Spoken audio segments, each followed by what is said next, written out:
Top quality और consistent performance के लिए सिर्फ सिल्वर पंप नाम याद रखना।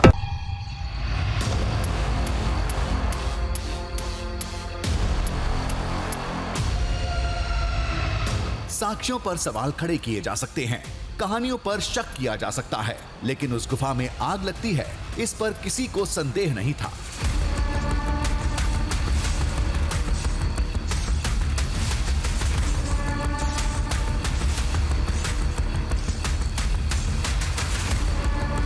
धुआं तो हमने भी देखा था। पौराणिक कथा श्री कृष्ण के पीली चादर यानी पीतांबर से भी जुड़ी है। रणभूमि छोड़ते वक्त जो पीतांबर उनके साथ था, उसी पीली चादर को मुचकुंद राजा के सोते शरीर पर डाला गया था। दावा किया जाता है कि कई बार उस गुफा में पीतांबर दिखने का भ्रम होता है।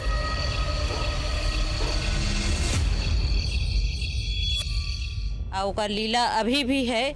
जब ओकर लीला दिखाता है, हम तो स्वयं कभी जाके नहीं देखे, लेकिन बुजुर्ग लोग देखे हैं। उन लोग बोलते हैं कि इसका लीला बहुत है। जब भी वो लीला करता है तो पीला पीताम्बरी आग बड़े टाइप का वहाँ पहाड़ी में दिखता है करके बताते हैं बुजुर्ग लोग, और उन लोग देखे हैं। अभी भी उसका लीला परंपरा है और चलते आते। उसका लीला का हम बखान नहीं कर सकन, उसका लीला बहुत है।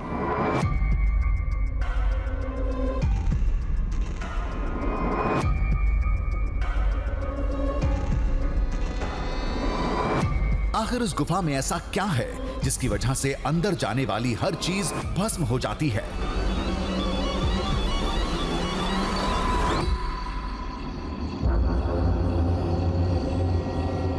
कोई प्राकृतिक गैस होती तो कम से कम उसकी महक मिलती।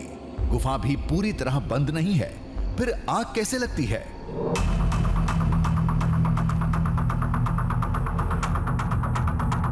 साथ चल रहे गांव के लोगों ने बताया, सामने राकस देवरी था, यानी वो जगह जहां जलने के बाद काल यवन गिरा था, जहां उसकी अस्थियां आज भी सैकड़ों फीट नीचे पत्थरों में दबी पड़ी हैं।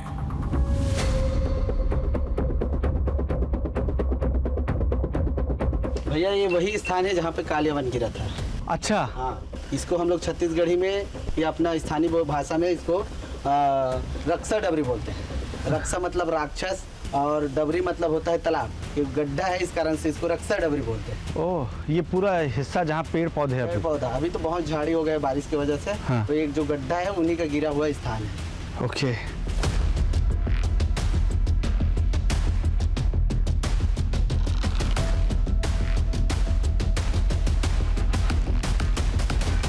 पेड़ पौधों और पत्थरों की वजह से पूरा गड्ढा काफी हद तक भर चुका था। खाई तो दिख ही नहीं रही थी।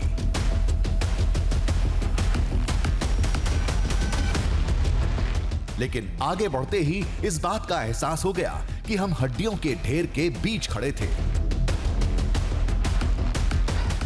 यहाँ अचानक से एक अलग गंध आ रही है, और ये गंध बिल्कुल वैसी है जैसे किसी हड्डी की गंध हो। आसपास जैसे आपके बहुत सारी हड्डियां रखी हो। शायद इसी की बात लोग कर रहे थे कि यहाँ जब आप जाएंगे तो आपको बिल्कुल बहुत तेज है। अगर आप इन पत्थरों को मारते हैं तो इन पत्थरों में हड्डी की गंध और तेज होती जा रही है।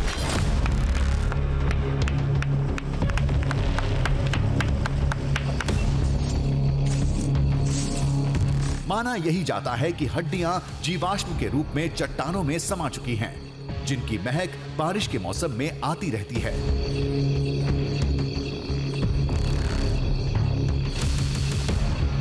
इसका एक और मतलब था, हम उस अलौकिक गुफा के करीब थे जहां आज भी श्री कृष्ण की लीला दिखती है।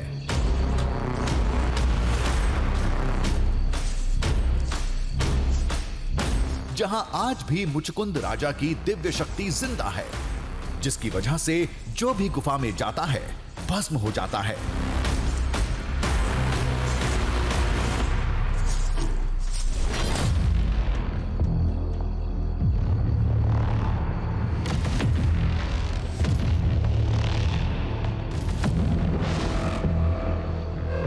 कुछ देर बाद हम उस खौफनाक गुफा के सामने थे।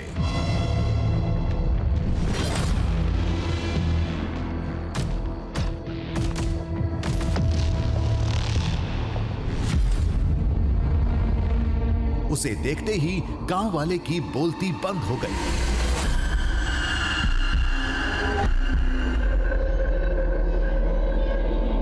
कुछ पल के लिए सन्नाटा पसर गया।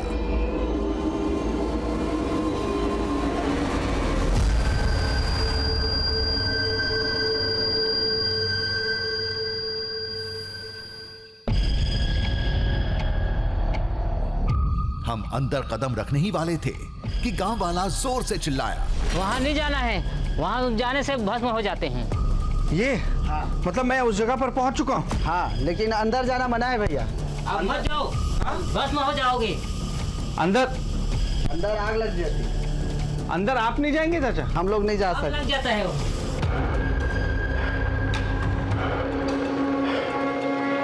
गांव से चलते वक्त ही दोनों लोगों ने बोल दिया था कि वो कंदरा के अंदर नहीं जाएंगे। फिर भी हमें उम्मीद थी कि हम इन्हें मना लेंगे, लेकिन ये किसी कीमत पर अंदर जाने के लिए तैयार नहीं थे। आप नहीं जाएंगे? नहीं जाएंगे। भैया मेरे को तो लेकिन अंदर एक बार जाने का मन है, और मुझे ये जानना है कि अंदर क्या है। क्या वो जगह होगी जहां पर मुचकुंद ऋषि आराम किया करते थे? वो अभी भी होगी? स्थान तो है यही।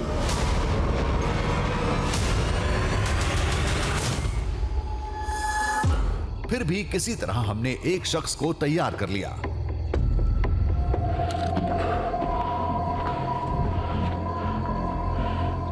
फिर उसके साथ अंदर घुस गए।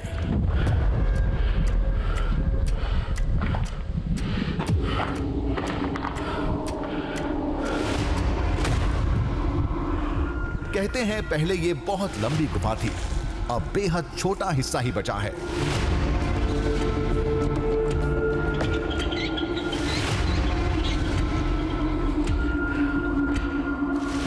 ये कई जगह ऊपर से खुली थी, लेकिन आगे घना अंधेरा था।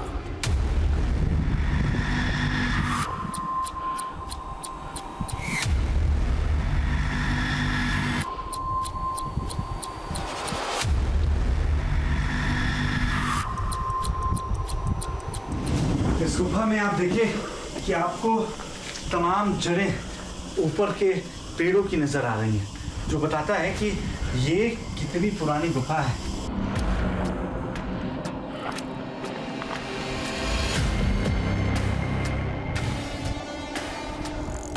मुचकुंद राजा की शयन वाली जगह आगे थी।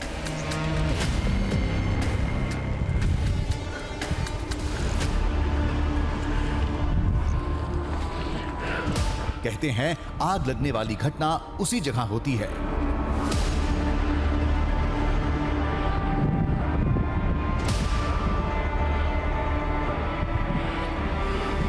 तभी हमारी चीख निकल पड़ी।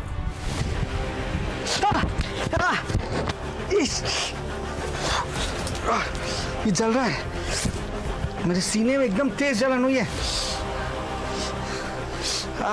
देखना इसमें कोई कीड़ा तो नहीं है अजय?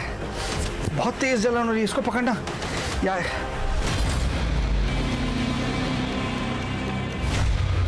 हेडफोन की वायर एक जगह से जली थी,